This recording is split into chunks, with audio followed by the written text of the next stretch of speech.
अंशी है, अंश है, ये अपने को अलग मानने लगा। जीव अंश है और ईश्वर अंशी है।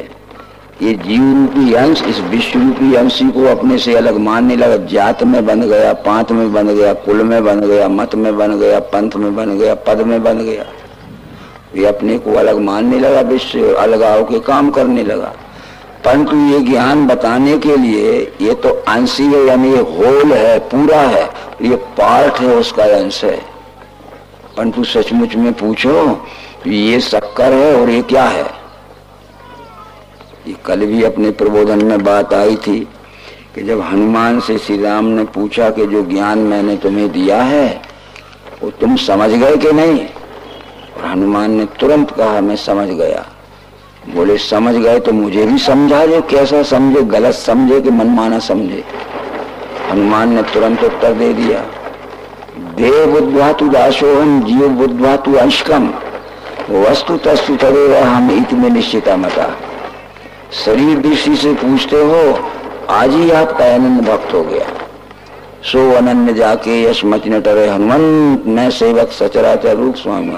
अनन्य भक्त उसे कहते हैं जिसकी मति यानी बुद्धि में यह निश्चय पक्का बैठ जाए कि मैं सेवक सचराचर रूप स्वामी भगवान, मैं सेवक हूँ और जितना जड़ चेतन और चराचर सृष्टि के रूप में सारा जगत दिख रहा है यही हमारा स्वामी परमात्मा है।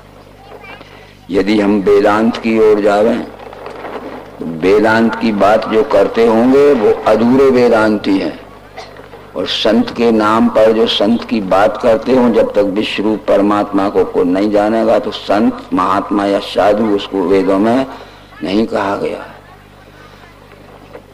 8वीं सदी में अवतीर्ण हुए प्रकांड विद्वान आदि शंकराचार्य कहते हैं दृष्टि ज्ञानमयी कृत्वा पश्येद ब्रह्ममयम जगत सदृष्टि परमोदारा न नासा गवलोक। हे भाई ये ज्ञानमय दृष्टि करो, दृष्टि ज्ञानमयी कृत्वा अपनी अपनी दृष्टि ज्ञानमय करो और पश्येद ब्रह्ममयम जगत, ये संपूर्ण जगत परमात्मा है, ये संपूर्ण जगत ब्रह्म है। तुम अज्ञान दृष्टि से मनगढ़ंत बातें करते हो। सैकड़ों प्रकार के अधूरे आदमी सैकड़ों प्रकार की ईश्वर के विषय में बातें करते हैं। दृष्टि ज्ञानमयी कृत्वा पश्येद ब्रह्ममयम जगत सदृष्टि परमोदारा, वही परम श्रेष्ठ दृष्टि है जिससे ये जगत को ही ब्रह्म देखा जाता है। बराबर आगे वेदांत के सिद्धांत में ये बात आएगी। वेदांत सिद्धांत निरुक्ति रेशा ब्रह्मैव जीवा सकलम जगच्च अखंड रूप स्थिति मोक्षो ब्रह्म अद्वितीयो श्रुतिया प्रमाण। वेदांत का सिद्धांत ये कहता है कि ब्रह्मैव जीवा सकलम जगच्च, यह संपूर्ण जगत और जीव सब मिलके ब्रह्म ही है। अखंड रूप स्थिति रेव मोक्षो, इस निश्चय में जिसकी अखंड स्थिति हो गई है वो मुक्त पुरुष है, क्योंकि ब्रह्म अद्वितीय श्रुतिया प्रमाण। ब्रह्म एकमेव अद्वितीय है, ब्रह्म एकमेव अद्वितीय, इसको श्रुतियां प्रमाणित करती हैं, वेद प्रमाणित करते हैं। सब कुछ कहा होगा, परंतु वो शिक्षा दीक्षा ही हमारे देश से बिगड़ गई। और जैसे जैसे शिक्षक हमें मिले, हमारे बहनों में, हमारे बेटों में, हमारे भाइयों में जैसे जैसे गुरु मिलते गए वैसे वैसे पाठ पढ़ते गए। और पाठ क्या पढ़ते गए, पाठ पढ़ते पढ़ते हम फूटते गए और हमारे में ईश्वर के विषय में और धर्म के विषय में एक बाध्यता नहीं रही। प्रश्न होता है, तैत्तरीय उपनिषद भी वेद का एक अध्याय है, उसमें शिक्षा बल्ली एक प्रसंग आता है। शिक्षा, शिक्षा किसे कहते हैं? शिक्षा तो वो कहते हैं शिक्षा यह वेद में शॉर्ट फॉर्म का शब्द है। सी का अर्थ है शिष्ट, छा का अर्थ है छात्र। जिस ज्ञान बोध से शिष्ट छात्र बनता है, व्यवहार कुशल छात्र बनता है, उस ज्ञान बोध का नाम ही शिक्षा है। इसलिए तो हम अपने बालक बालिकाओं को शिक्षालय भेजते हैं।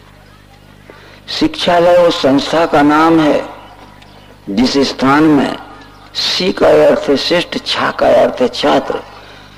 जिस संस्था में शिष्ट छात्र यानी व्यवहार कुशल छात्र बनाए जाते हैं वो संस्था शिक्षालय है यानी विद्यालय है।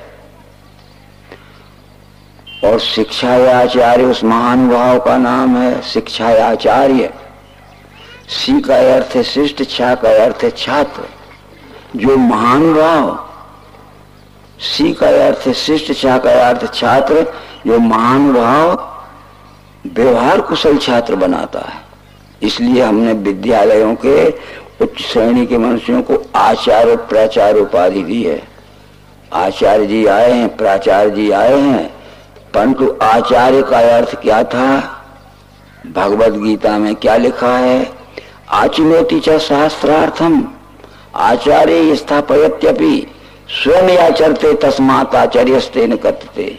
जो शास्त्र के लक्ष्यार्थ को जानता है, आचिनोति च शास्त्र अर्थम, शब्दार्थ को नहीं, उसके लक्ष्यार्थ को जानता है।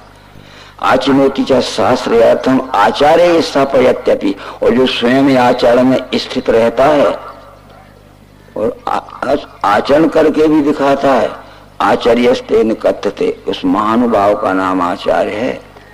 भगवद गीता के 13वें अध्याय के 7वें श्लोक में श्री कृष्ण कहते हैं कि आचार्य के पास जाना तब तुझे परमात्मा दर्शन होगा। अभी आचार्यों के पास जाओगे तो परमात्मा दर्शन हो जाएगा। क्या कहते हैं? अमानित्व अदम्भित्व अहिंसा शांति आर्जवम आचार्योपासनम शौचम स्थिर आत्मनिग्रह। जब तत्वदर्शी आचार्य के पास जाओगे तो अमानत्व, मान अभिमान छोड़ के जाना। ज्ञान का मद हो, पद का मद हो, जात का मद हो, पंथ का मत हो, धन का मद हो, कुल का मद हो।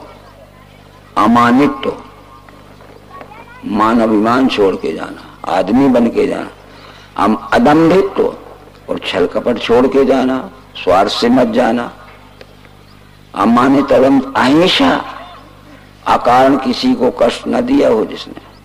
शांत, हर अवस्था में शांत रहे। ये तो सर्दी गर्मी सुख दुख मान अपमान आते हैं।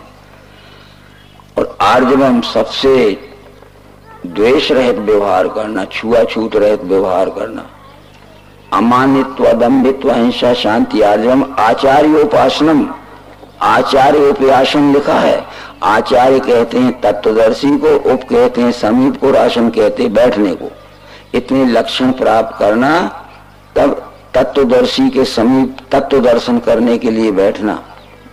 और जब बैठे हो तो शौचम, पवित्रता से बैठना। स्थैर्यम, मन की चंचलता छोड़ के बैठना। स्वात्म निग्रह, आलसी बन के मत बैठना। जीव भाव का अभिमान मत के बैठना। हमारे कुछ भाई सोने ही लगे हैं जैसे।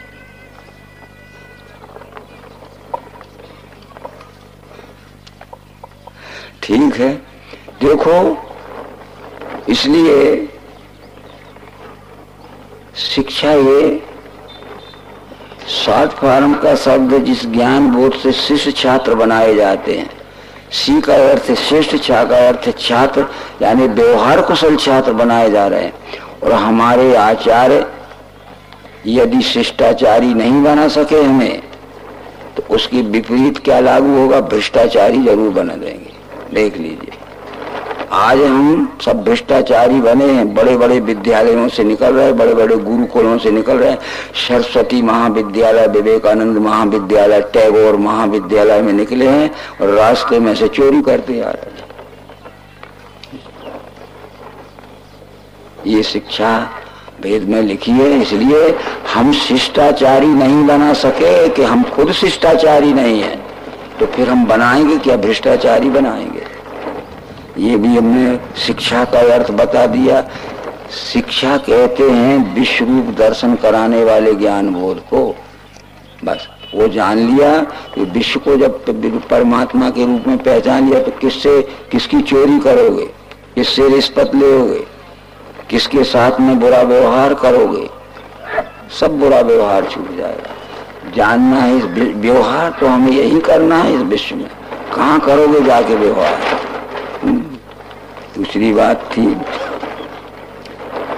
ये जब यज्ञ लिखा है, यज्ञ, यज्ञ जानते हो आप? यज्ञ,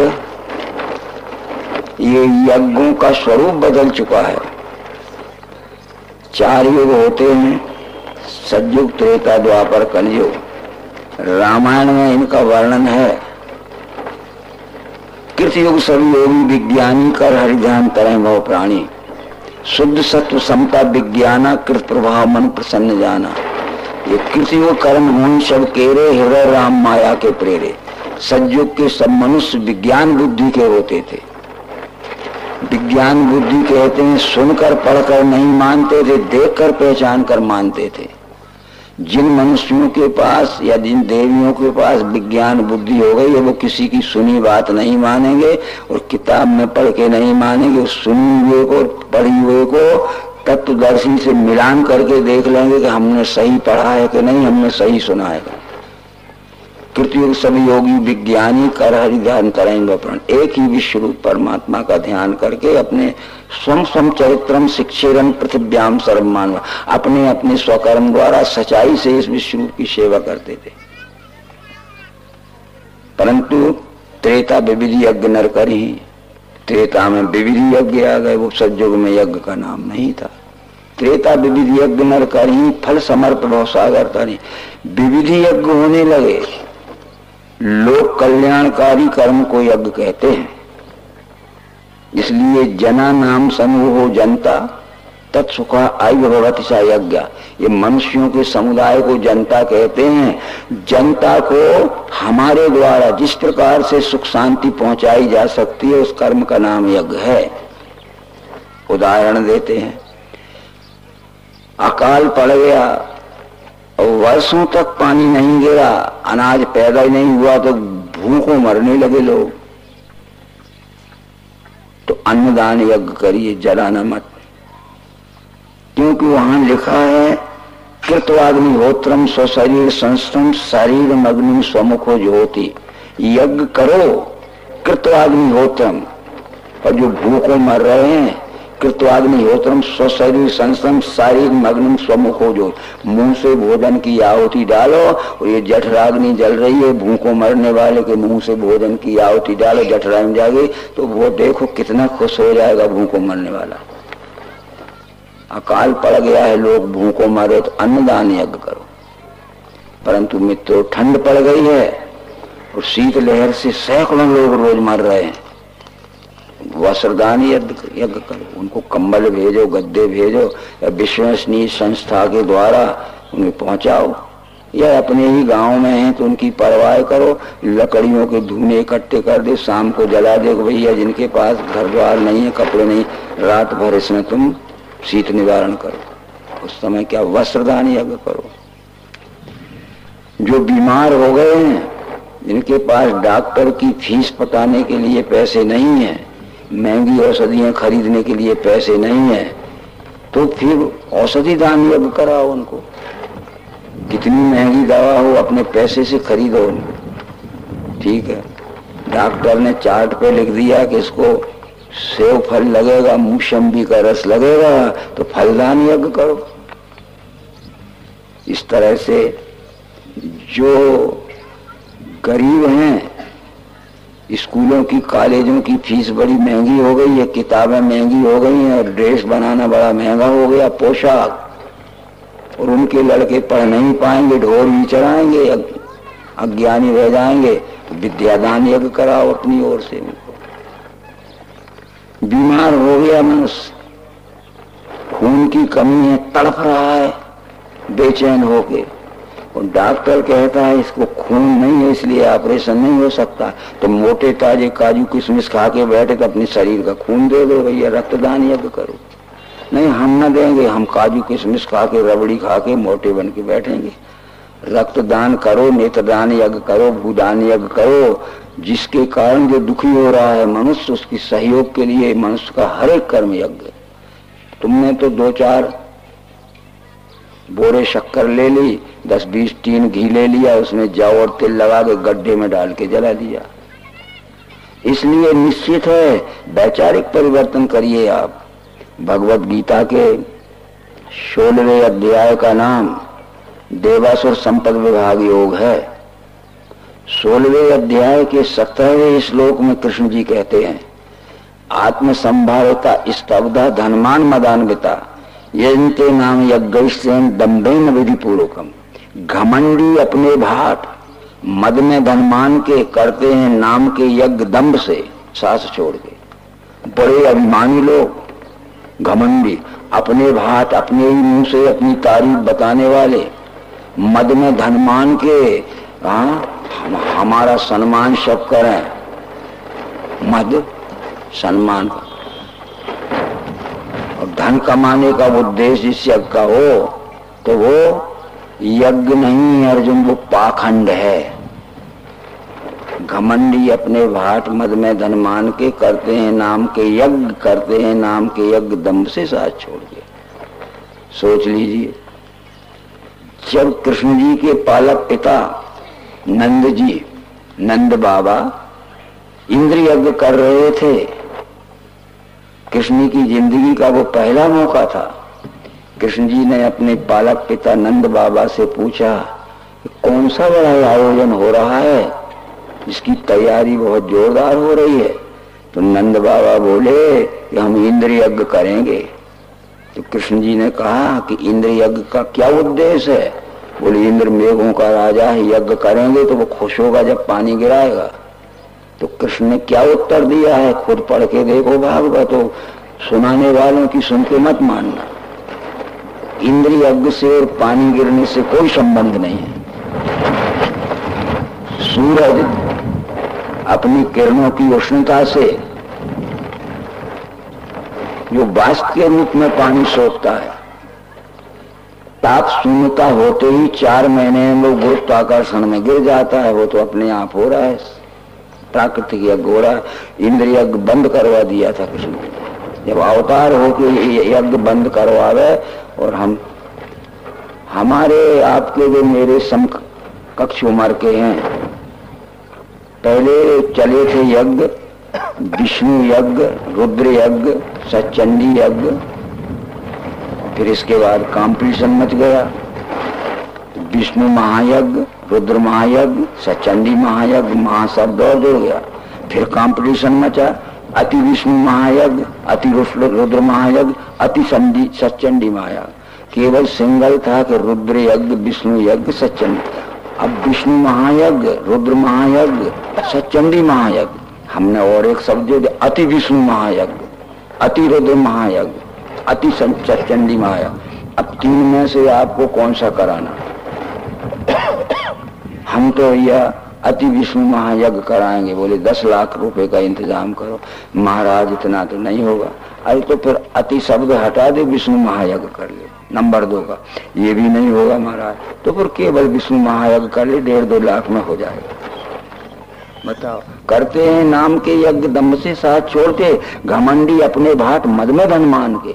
जिस यज्ञ का उद्देश्य धन कमाना हो और अपने मान बड़ाई कीर्ति की प्रतिष्ठा दूर तक फैले, ठीक है, इस दृष्टि से जो यज्ञ करते हैं वे पाखंड है। वो गीता में लिखा ना हुआ पाखंड तो देख लेना।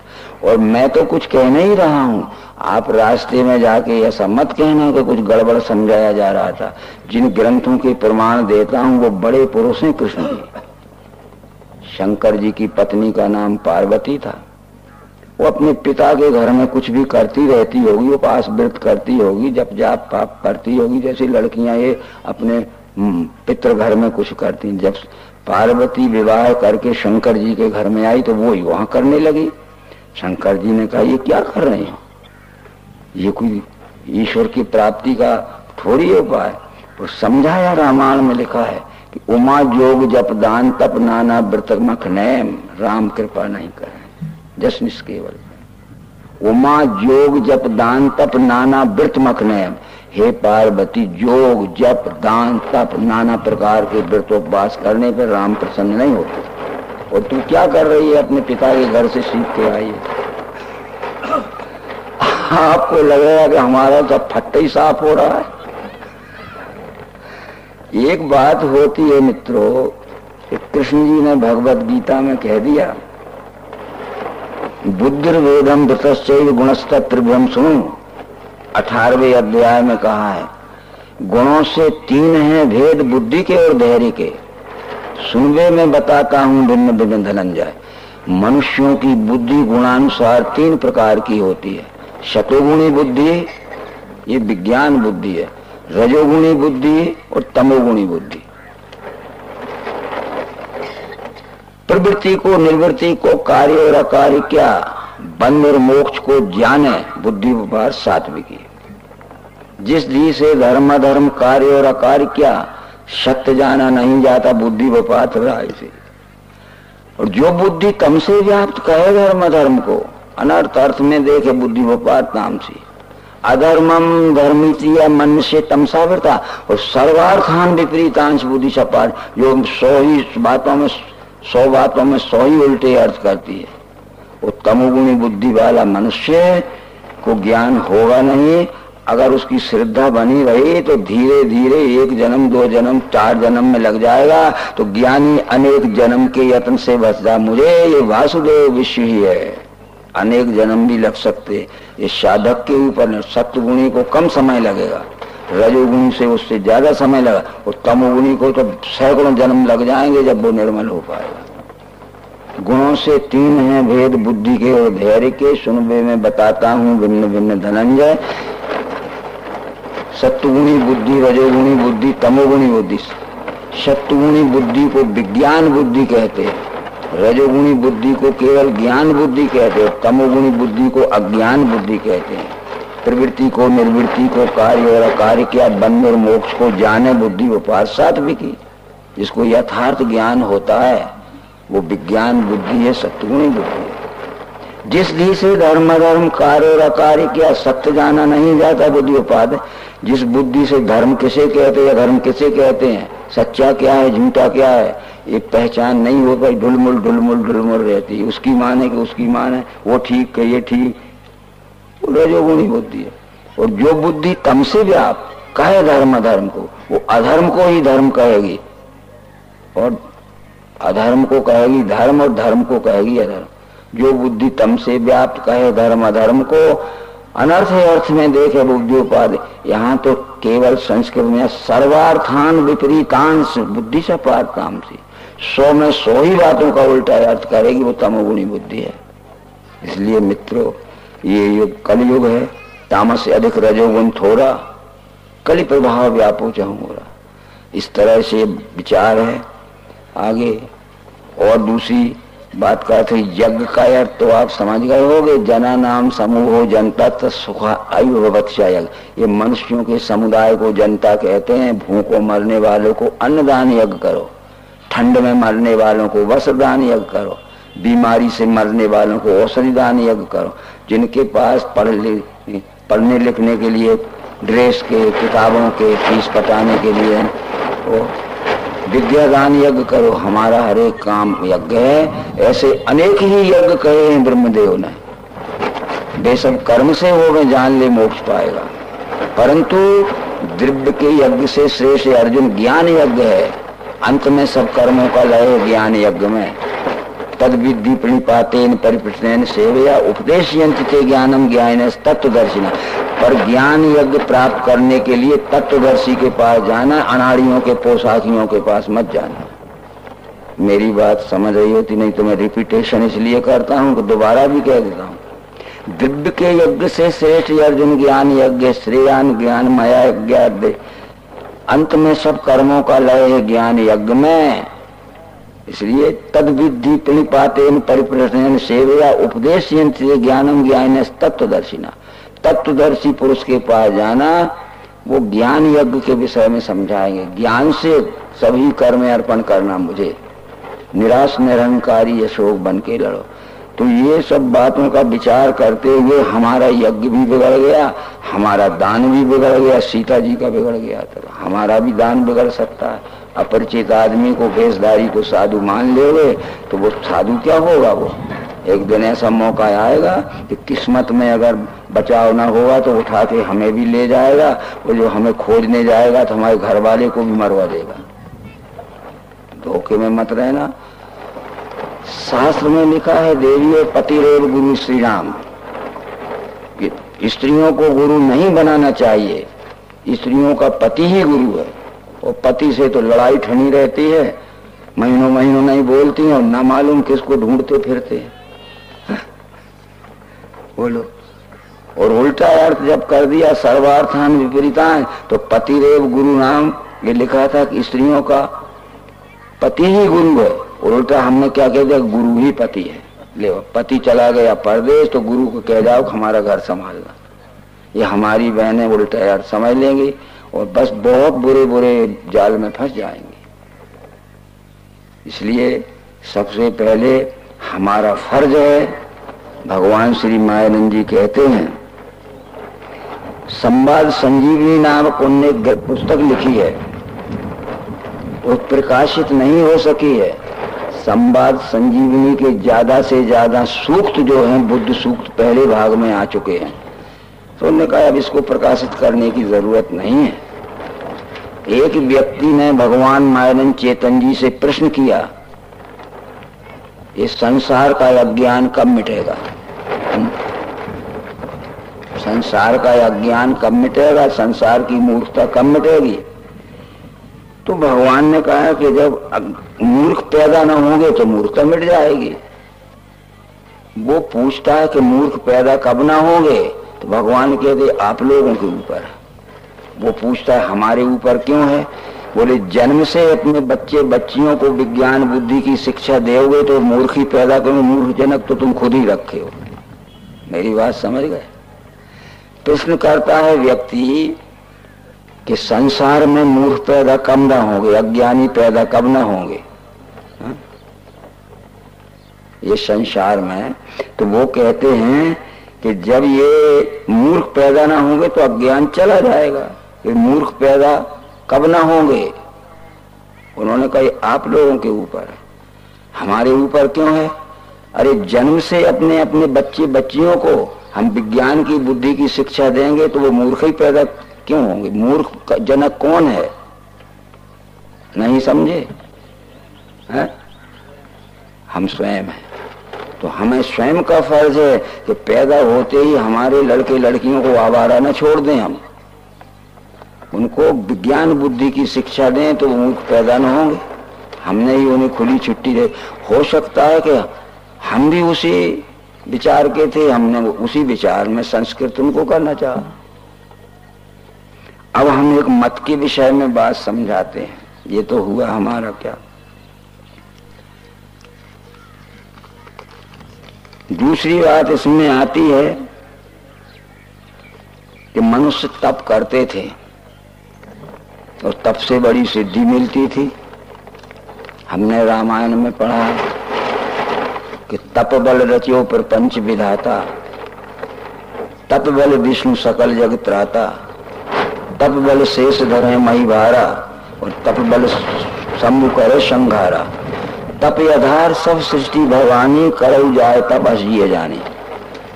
उस तप का अर्थ हमने ये समझ लिया कि भूखे प्यासे रहकर या गर्मी के दिनों में जो जून जुलाई का महीना होता है, दोपहरी के समय ऊपर से खूब धूप तपती और चारों तरफ से लू चलती है और खुले मैदान में बैठ जाओ बिना कपड़ा पहने और चारों तरफ से वो कंडे जला लेना और कह रहे हम तप कर रहे हैं।